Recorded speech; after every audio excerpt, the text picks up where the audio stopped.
ಈಗಾಗಲೇ ಮುಖ್ಯಮಂತ್ರಿಗಳು ಮಾತಾಡಿ ಮುಗಿಸಿ from making any special provisions for the advancement of any socially and educationally backward classes. Socially and educationally. ಇದು 15 class 4. Sub class 4. ನಾನು socially ಸ್ಪಷ್ಟವಾಗಿ ಹೇಳಿ, ಸೋಷಿಯಲಿ ಎಜುಕೇಶನಲ್ಲಿ ಬ್ಯಾಕ್ವರ್ಡ್ ಇದ್ದವ್ರನ್ನ ಸೇರಿಸಿರ್ತಾ ಇದ್ದೀನಿ. ಮಾದೇವಪ್ಪನವ್ರಿಗೆ ನಾವು ಒತ್ತಾಯ ಮಾಡಿದ್ದೆವು ಸೋಷಿಯಲಿ ಎಜುಕೇಶನಲ್ಲಿ. ಆದ್ರೆ ಮುಖ್ಯಮಂತ್ರಿಗಳು ಮಾತಾಡಬೇಡಿ ಅವರ ಯತ್ನಾಳ್. ಸೋಷಿಯಲಿ ಅಂಡ್ ಎಜುಕೇಶನಲ್ಲಿ ಇವತ್ತು ಏನು 10% ಕೊಟ್ಟಿದ್ದು ವಿರೋಧ ಮಾಡ್ತಾರೆ. ಇವತ್ತು ಕೇಳ್ತೇನೆ, ಕುತ್ಕೊಳ್ರಿ ಯತ್ನಾಳ್.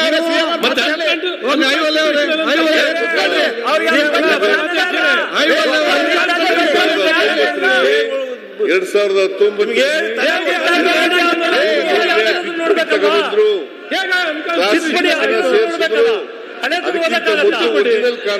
ಮುಖ್ಯಮಂತ್ರಿಗಳು ಅಂತ ಇದೆಯೇ ಹೊರತು ಎಕನಾಮಿಕಲಿ ಅನ್ನೋ ಪದ ಇಲ್ಲ.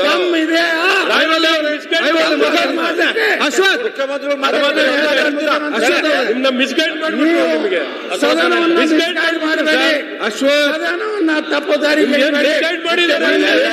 ಕೇಳ್ರಿ ಪೇಷನ್ಸ್ ಅಲ್ಲಿ. ಅಶ್ವಥ್ ಅವ್ರು ಹೇಳ್ತಾರೆ ಕೇಳ್ರಿ ಮುಖ್ಯಮಂತ್ರಿಗಳು.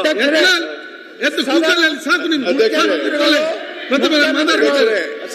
ಅಧ್ಯಕ್ಷ ಒಂದ್ ಮಿನಿಟ್ ಅವರೇ ಕೇಳ್ರಿ. ಅಶೋಕ್ ಅವರೇ ದಯವಿಟ್ಟು ಕುತ್ಕೊಳ್ರಿ. ಅಶೋಕ್ ಅವರೇ ದಯವಿಟ್ಟು. ಸರ್ ಅಧ್ಯಕ್ಷರೇ ಪ್ಲೀಸ್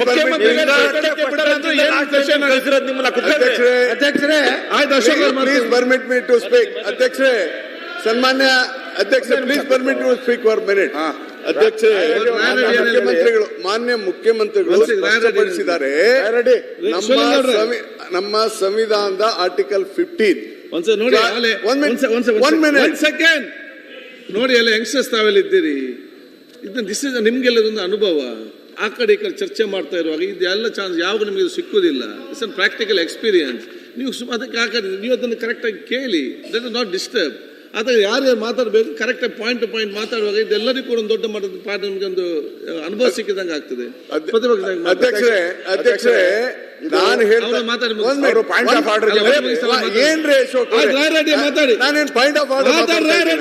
ನಾನು ಹೇಳ್ತಾ ಇರೋದು ಸನ್ಮಾನ್ಯ ಅಧ್ಯಕ್ಷರೇ, ಮಾನ್ಯ ಮುಖ್ಯಮಂತ್ರಿಗಳು ಏನು ಸಂವಿಧಾನದ ವಿಚಾರವನ್ನು ಹೇಳಿದ್ರು, ಶೆಡ್ಯೂಲ್ ಕಾಸ್ಟ್, ಬ್ಯಾಕ್ವರ್ಡ್ ಕ್ಲಾಸ್ ಮತ್ತು ಶೆಡ್ಯೂಲ್ ಟ್ರೈಬ್ಗಳಿಗೆ ಸಂವಿಧಾನವನ್ನ ಬರೆದಂತ ಸಂದರ್ಭದಲ್ಲಿ ಎಕನಾಮಿಕಲಿ ವೀಕರ್ ಸೆಕ್ಷನ್ಗೆ ಯಾವುದೇ ರಿಸರ್ವೇಶನ್ ಕೊಡುವಂತ ಬರೆದಿಲ್ಲ. ಅದಕ್ಕೆ ಅಧ್ಯಕ್ಷರೇ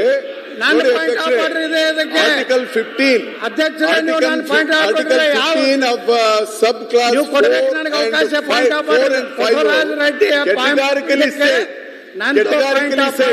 ಯಾರ್ಯಾರಿಗೆ ರಿಸರ್ವೇಶನ್ ಕೊಡಬೇಕು, ಸೋಷಿಯಲಿ ಎಜುಕೇಶನ್ ಬ್ಯಾಕ್ವರ್ಡ್ ಆದಂತ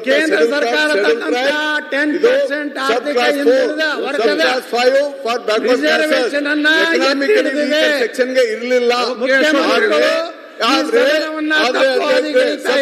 ಸಬ್ ಕ್ಲಾಸ್ ಆರ್ ತಂದು ಅದಕ್ಕೆ ಸಂವಿಧಾನದ ತಿದ್ದುಪಡಿಯನ್ನು ಯಾವ ಮಾಡಿದ್ರು 2019 ಸಂವಿಧಾನದ 103 ತಿದ್ದುಪಡಿಯನ್ನ ತಂದು ಎಕನಾಮಿಕಲಿ ವೀಕರ್ ಸೆಕ್ಷನ್ಗೆ 10% ತಂದಿದ್ದಾರೆ.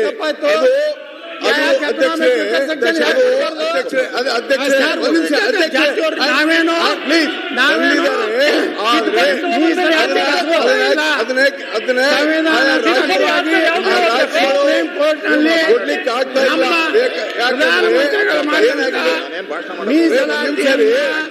ಎತ್ತಿ ಹಿಡಿದ್ರೆ ಪ್ಲೀಸ್ ನಾವು ನೀವು ಮಾಡಿ ನಮ್ಮ ತಕ್ಷಣ ಯಾಕೆ ಮಾಡಕ್ ಆಗ್ತಾ ಇಲ್ಲ ಅಂತ ಹೇಳ್ತಾರೆ. ಮಾಡ್ಲಿಕ್ಕೆ ಆಗ್ತಾ ಇಲ್ಲ ಅಂದ್ರೆ 50% ರಿಸರ್ವೇಶನ್ ಬಡತನ ನ್ಯಾಯ ಸಿಗಬೇಕು. ನಾವು ವಿರೋಧ ಮಾಡಲ್ಲ. ಕೊಟ್ಟು ಮಾಡ್ಕೇವ ಮೊದ್ಲು. ಆಯ್ತು. ಈಗ ಅಶೋಕ್ ಅವರು ಹಿಂಗಾಗಿ ಅಧ್ಯಕ್ಷರೇ ಮುಖ್ಯಮಂತ್ರಿಗಳು ಹೇಳಿದ್ ಸರಿ ಇದೆ ಹೇಳಿದ್ರಲ್ಲ. ಸಬ್ಸೆಕ್ಷನ್ 4-5 ಸಬ್ಸೆಕ್ಷನ್ 6 ಅಲ್ಲಿ ಅಮೆಂಡ್ಮೆಂಟ್ ತಂದಿದ್ರಿ. It's a later stage.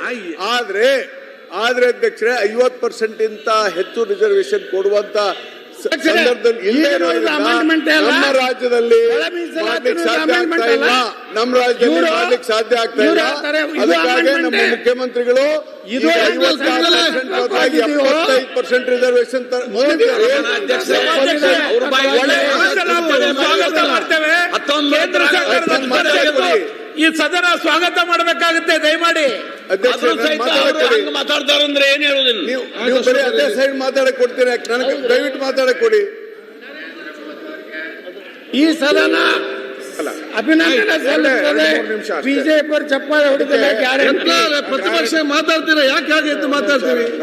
ನಿಮ್ಗೆ ಲಾಸ್ಟ್ ಅಧ್ಯಕ್ಷರೇ, ಸನ್ಮಾನ್ಯ ನೀವು ಅಧ್ಯಕ್ಷರೇ, ಈ ಕಡೆನೂ ಮಾತಾಡಕ್ ಕೊಡಿ. ಈ ಬಿಲ್ ಬಗ್ಗೆ ನಾವು ಚರ್ಚೆ ಮಾಡಬೇಕು. ಯಾಕಂದ್ರೆ ಇದೊಂದು ಐತಿಹಾಸಿಕ ಬಿಲ್ ಆಗಬೇಕು. ಸಮಾಜದ ಯಾರು ತುಳಿತಕ್ಕೆ ಒಳಗಾಗಿದ್ದಾರೆ ಅವ್ರಿಗೆ ಒಳ ಮೀಸಲಾತಿ ಸಿಗಬೇಕು.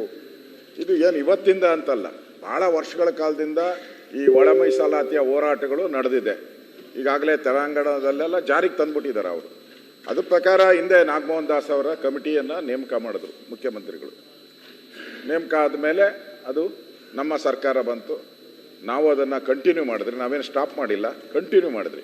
ಮಾಡಿ ನೀವು ಒಳ್ಳೆ ವಿಚಾರಕ್ಕೆ ಮಾಡ್ತಾ ಇದ್ದೀರಾ, ಮಾಡಿ ಅಂತ ಕಂಟಿನ್ಯೂ ಆಯಿತು.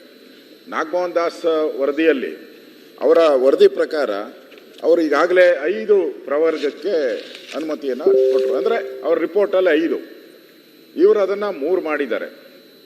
ಯಾಕೆ ಮಾಡಿದ್ರು ಅಂತ ಮಾದೇವಪ್ಪನವರು ಹೇಳಲಿಲ್ಲ, ಹೇಳ್ಬೇಕಾಯ್ತು. ನಾನು ಈ ವರದಿಯಲ್ಲಿ ರಿಪೋರ್ಟು ಯಾಕೆ 3 ಮಾಡಿದೆ, ಅದಕ್ಕೆ ಕಾರಣ ಏನು, ಉದ್ದೇಶ. ಒಂದೇ ನಿಮಿಷ. ಅದಾದ ಮೇಲೆ ಕೇಳಿಸ್ಕೊಂಬಿಡಿ ಎಲ್ಲ, ಆಮೇಲೆ ಮಾತಾಡಿ. ಆಮೇಲೆ ಅದಾದ ಮೇಲೆ ಬಸವರಾಜ ಬೊಮ್ಮಾಯಿಯವರು ಮುಖ್ಯಮಂತ್ರಿ ಆಗಿದ್ದರು. ಅವರು ಬಿಲ್ಲನ್ನು ತಂದರು, ಈ ಒಳ ಮೀಸಲಾತಿಯಲ್ಲಿ ಬಿಲ್. ಅದಕ್ಕಿಂತ ಏನು ಡಿಫ್ರೆಂಟ್ ಇದೆ, ಅದರಲ್ಲಿ ಏನು ಇರಲಿಲ್ಲ, ನಾವು ಅದನ್ನು ಡಿಫ್ರೆಂಟಾಗಿ ಏನು ಮಾಡಿದ್ರಿ ಅಂತಲೂ ನಮಗೇನು ಇನ್ನೂ ಅರ್ಥ ಆಗಲಿಲ್ಲ. ಅದಕ್ಕಿಂತ ಹೆಚ್ಚುವರಿಯಾಗಿ ನಾನು ಏನು ಮಾಡಿದೆ ಅಂತ. ಮುಖ್ಯಮಂತ್ರಿಗಳು, ಸನ್ಮಾನ್ಯ ಅಧ್ಯಕ್ಷರೇ, ನಮ್ಮ ಉಪನಾಯಕರು